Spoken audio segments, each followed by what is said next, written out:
নমস্কার বন্ধুরা, তিয়াশাস রেসিপিতে সকলকে স্বাগত জানাই। ডিমের একঘেয়েমি রেসিপি খেতে খেতে বোর হয়ে গেছেন তো? চলুন আজকে আমি একটা দারুণ স্বাদের রেসিপি নিয়ে আপনাদের সামনে হাজির হয়েছি। ডিমের মধ্যে দুটো সেদ্ধ আলু দিয়ে দেখুন কি দুর্দান্ত স্বাদের একটা রেসিপি বানানো যায়। ভিডিওটা আপনারা শেষ পর্যন্ত দেখুন, আশা করি রেসিপিটা আপনাদের ভালো লাগবে। এটা একবারে নতুন ধরনের রেসিপি তৈরি হবে আর আপনাদের খুবই ভালো লাগবে। তার জন্য এখানে আমি 3টে মাঝারি সাইজের আলুর খোসা ভালো করে ছাড়িয়ে নিয়েছি 4টে পেঁয়াজ আর 4টে কাঁচা লঙ্কা। এখন আমি প্রথমে আলুগুলোকে কেটে নিচ্ছি। আলুগুলোকে প্রথমে এইভাবে মাঝ বরাবর কেটে নিয়ে তারপর এইভাবে একটু লম্বা লম্বা করে কেটে নিচ্ছি। দেখুন ঠিক এরকম লম্বা লম্বা করে কেটে নিচ্ছি। সব আলু কটাকে এইভাবে কেটে নিতে হবে। দেখুন আলু 3টে কীরকম লম্বা করে কেটে এখন একটা পাত্রে তুলে নিচ্ছি।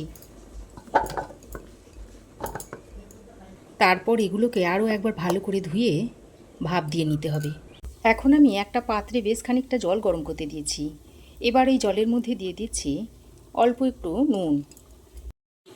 নুনটা দিয়ে একটা চামচের সাহায্যে জলের সঙ্গে ভালো করে মিশিয়ে দিচ্ছি। তারপর কেটে ধুয়ে রাখা আলুগুলোর মধ্যে দিয়ে দিচ্ছি। দিয়ে বেশ খানিকক্ষণ আলুটাকে ভাপ দিয়ে নিতে হবে।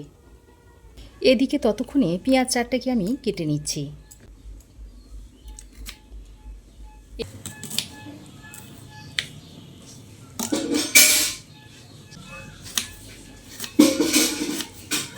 বন্ধুরা, দারুণ একটা রেসিপি আজ তৈরি হতে চলেছে আর অত্যন্ত টেস্টি এই রেসিপিটা।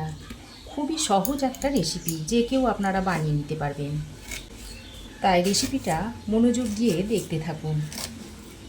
একইভাবে সমস্ত পেঁয়াজগুলোকে আমি কেটে নিচ্ছি। ঘরে যখন মাছ মাংস কিছুই না থাকে তখন এইভাবে একটা ডিমের রেসিপি তৈরি করে নিতে পারেন। খেতে অত্যন্ত সুস্বাদু হয়। আর এই রেসিপিটা থাকলে ভাত রুটি সব কিছুই ভালোভাবে খাওয়া হয়ে যায়।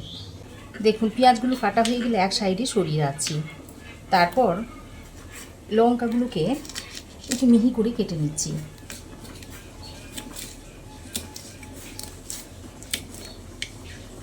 দেখুন পেঁয়াজ কাটা হয়ে গেলে লঙ্কাগুলোকে এইভাবে মিহি করে কেটে নিতে হবে। আমি এখানে 4টে লঙ্কা নিয়েছি।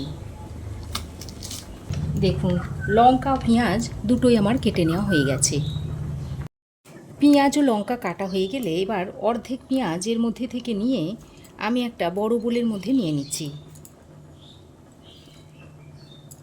দেখুন অর্ধেক পেঁয়াজ আমি এর মধ্যে নিয়ে নিয়েছি আর বাকি অর্ধেক পেঁয়াজটা আমি তরকারিতে ব্যবহার করব।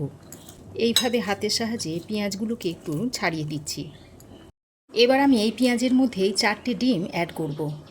দেখুন ডিম 4টেকে আমি এইভাবে ফাটিয়ে পেঁয়াজের মধ্যে দিয়ে দিচ্ছি।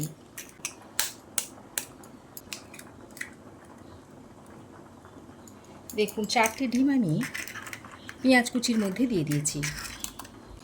এবার আমি এর মধ্যে দিয়ে দিচ্ছি কুচিয়ে রাখা লঙ্কা। এবার আমি এখানে 3টে সেদ্ধ করা আলু নিয়েছি। এই আলু 3টেকে এখন একটা গ্রেটারের সাহায্যে এভাবে গ্রেট করে দিয়ে দিচ্ছি।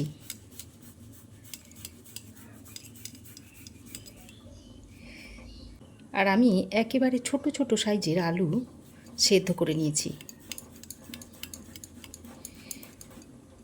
দেখুন 3টে আলু আমি গ্রেট করে এই ডিমের মধ্যে দিয়ে দিয়েছি।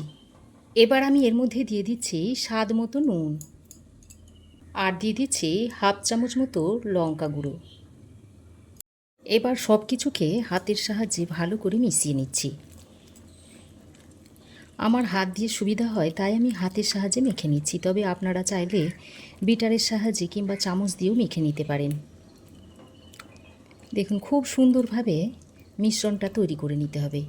বন্ধুরা, সেদ্ধ আলু আর ডিম দিয়ে যে এত সুন্দর রেসিপি হয় আপনারা না দেখলে বিশ্বাসই করতে পারবেন না। রেসিপিটা কিন্তু খুবই সহজ। দেখুন মিশ্রণটা আমি রেডি করে নিয়েছি।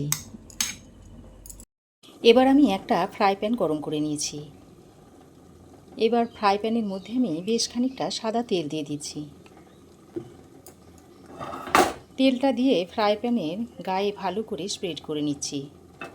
এবার এই যে মিশ্রণটা তৈরি করে রেখেছিলাম তার মধ্যে থেকে হাতায় করে 1 হাতা মতো নিয়ে এই গরম তেলে ছোট ছোট অমলেট আকারে দিয়ে দিচ্ছি। একসঙ্গে আমি 3টে অমলেট বানিয়ে নেব। দেখুন অমলেটের এক সাইড হয়ে গেলে এইভাবে অমলেটটাকে উল্টে দিচ্ছি। এইভাবে একবার তৈরি করে খাওয়ার অনুরোধ রইল, দেখবেন অসম্ভব টেস্টি হয় খেতে। দেখুন অমলেটগুলো হয়ে গেছে, এখন আমি তুলে নিচ্ছি। তুলে একটা প্লেটে রেখে দিচ্ছি। ফ্রাই প্যানটা যতটা বড় তাতে আমার 3টে একসঙ্গে হয়ে যাচ্ছে।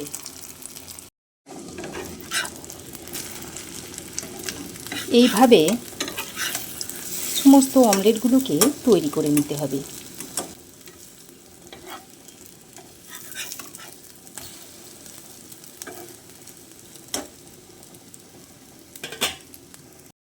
একইভাবে সমস্ত অমলেট আমি তৈরি করে নিয়েছি। এই অমলেটগুলো এভাবেই আপনারা ভাতের সঙ্গে খেতে পারেন, তবে আজ আমি এই অমলেটটা আলু দিয়ে রান্না করে দেখাচ্ছি। এবার রান্নাটা করার জন্য কড়াই গরম করে দিয়ে দিচ্ছি এই 2 চামচ মতো সর্ষের তেল। রান্নাটা আমি সর্ষের তেলেই করছি, তবে আপনারা চাইলে যে কোনো রান্নার তেলে এটা করতে পারেন। তেল ভালোভাবে গরম হয়ে এলে এর মধ্যে দিয়ে দিচ্ছি এলাচ, লবঙ্গ ও দারচিনি, আর দিয়ে দিচ্ছি 1/2 চামচ মতো গোটা জিরে। ফোড়নটা দিয়ে বেশ কিছুক্ষণ তেলের সঙ্গে নেড়েচেড়ে মিশিয়ে নিয়ে এর মধ্যে দিয়ে দিচ্ছি কুচানো পেঁয়াজ। আমি যে 4টে পেঁয়াজ কেটে রেখেছিলাম তার মধ্যে থেকে অর্ধেক ডিমের অমলেটের মধ্যে দিয়েছি, আর বাকি অর্ধেকটা এই রান্নাতে দিচ্ছি। সঙ্গে বাকি কাঁচা লঙ্কাটাও দিয়ে দিচ্ছি। এবার গ্যাসের ফ্লেমটাকে লো টু মিডিয়ামে রেখে ফোড়নের সঙ্গে পেঁয়াজটাকে অনবরত নেড়েচেড়ে একটু বাদামি করে ভেজে নেব। অনবরত নাড়াচাড়া করে লো টু মিডিয়াম ফ্লেমে পেঁয়াজটাকে আমি দেখুন হালকা বাদামি করে ভেজে নিয়েছি। এবার এই পর্যায়ে আমি একটা বড় সাইজের কুচনো টমেটো দিয়ে দিচ্ছি। সঙ্গে স্বাদ মতো নুনটাও দিয়ে দিচ্ছি, আর দিয়ে দিচ্ছি 1 চামচ মতো আদা ও রসুনের পেস্ট। এবার এর মধ্যে কিছু গুঁড়ো মশলা অ্যাড করে দিচ্ছি। দিয়ে দিচ্ছি 1/2 চামচ মতো হলুদ গুঁড়ো, 1/2 চামচ দিয়ে দিচ্ছি ধনে গুঁড়ো, 1/2 চামচ দিয়ে দিচ্ছি জিরে গুঁড়ো, আর রঙের জন্য দিয়ে দিচ্ছি 1/2 চামচ মতো কাশ্মীরি লঙ্কার গুঁড়ো। যেহেতু এখানে কাঁচা লঙ্কা দিয়েছি তাই আমি আর ঝাল লঙ্কার গুঁড়োটা দিচ্ছি না। এবার আমি এখানে অল্প পরিমাণে জল দিয়ে দিচ্ছি। দিয়ে মশলাটাকে বেশ ভালো করে কষিয়ে নিতে হবে। এখন আমি মশলাটাকে একটু ঢাকা দিয়ে এইভাবে কষিয়ে নিচ্ছি। এইভাবে ঢাকা দিয়ে কষিয়ে নিলে টমেটোটা খুব তাড়াতাড়ি সেদ্ধ হয়ে আসবে, আর মশলাটাও খুব ভালোভাবে কষানো হয়ে যাবে।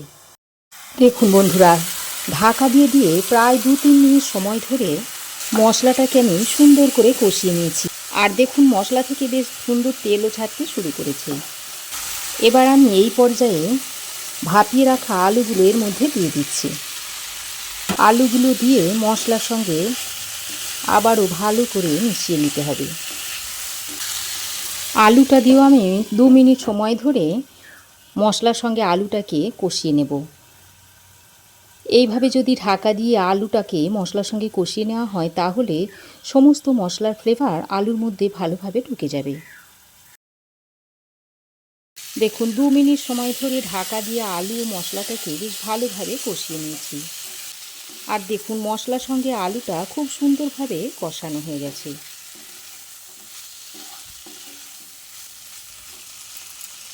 এবার আমি এর মধ্যে গরম জল অ্যাড করে দিচ্ছি।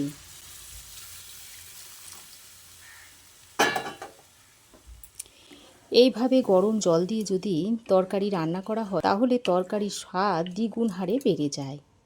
দেখুন আমি প্রায় 1.5 কাপ মতো জল এখানে অ্যাড করে দিয়েছি। এবার আমি ঢাকা দিয়ে জলটা ফুটে আসা পর্যন্ত অপেক্ষা করব। দেখুন বন্ধুরা, ঢাকা দিয়ে আমি প্রায় 4-5 মিনিট মতো রান্না করে নিয়েছি, আর এই 4-5 মিনিট সময়ের মধ্যে দেখুন আলুগুলো খুব ভালোভাবে সেদ্ধ হয়ে গেছে, আর ঝোলটাও খুব সুন্দরভাবে ফুটে গেছে। এবার আমি যে অমলেটগুলো তৈরি করে রেখেছিলাম সেগুলো একে একে এর মধ্যে দিয়ে দিচ্ছি। বন্ধুরা, একবার এইভাবে তৈরি করে খেয়ে দেখবেন, সত্যি বলছি অসম্ভব টেস্টি হয়। দেখুন, ডিমের অমলেটগুলো দিয়ে আমি হালকা হাতে একবার নেড়ে চেড়ে এইভাবে মিশিয়ে দিচ্ছি। আর এই রেসিপিটা আপনারা রুটি, পরোটা, ভাত সব কিছুর সঙ্গেই খেতে পারবেন। এবার আমি এখানে কিছু পুদিনা পাতার কুচো নিয়েছি, সেগুলো এই উপর দিয়ে এইভাবে একটু ছড়িয়ে দিচ্ছি।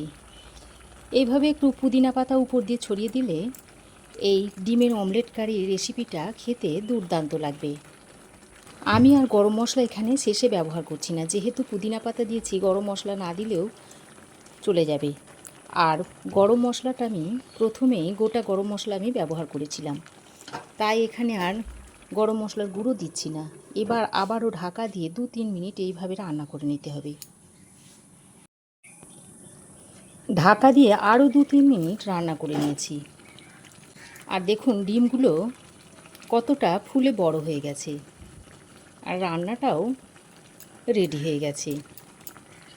এবার আমি গ্যাসের ফ্লেমটা বন্ধ করে আরও 2 মিনিট ঢাকা দিয়ে স্ট্যান্ডিং টাইমে রাখার পর তরকারিটা আপনাদের সার্ভ করে দেখাচ্ছি। ঢাকা দিয়ে আরও 2-3 মিনিট স্ট্যান্ডিং টাইমে রাখার পর তরকারিটা আমি আপনাদের সার্ভ করে দেখাচ্ছি। দেখুন কি দুর্দান্ত দেখতে হয়েছে দেখুন। তো আপনারাও এভাবে একবার বানিয়ে খেয়ে দেখবেন, আশা করছি আপনাদেরও ভালো লাগবে। তো বন্ধুরা, সেদ্ধ আলু দিয়ে ডিমের এই দুর্দান্ত স্বাদের রেসিপি আপনাদের কেমন লাগলো অবশ্যই একটা কমেন্ট করে জানাবেন। ভালো লাগলে একটা লাইক ও শেয়ার করবেন। পাশে থাকা বেল আইকনটা অবশ্যই প্রেস করবেন। আর আমার চ্যানেলে নতুন বন্ধু হয়ে থাকলে প্লিজ চ্যানেলটা সাবস্ক্রাইব করার অনুরোধ রইল। আজ এ পর্যন্তই। আবার দেখা হবে নতুন কোনো রেসিপি নিয়ে নেক্সট এপিসোডে। সে পর্যন্ত ভালো থাকবেন, সুস্থ থাকবেন। ধন্যবাদ।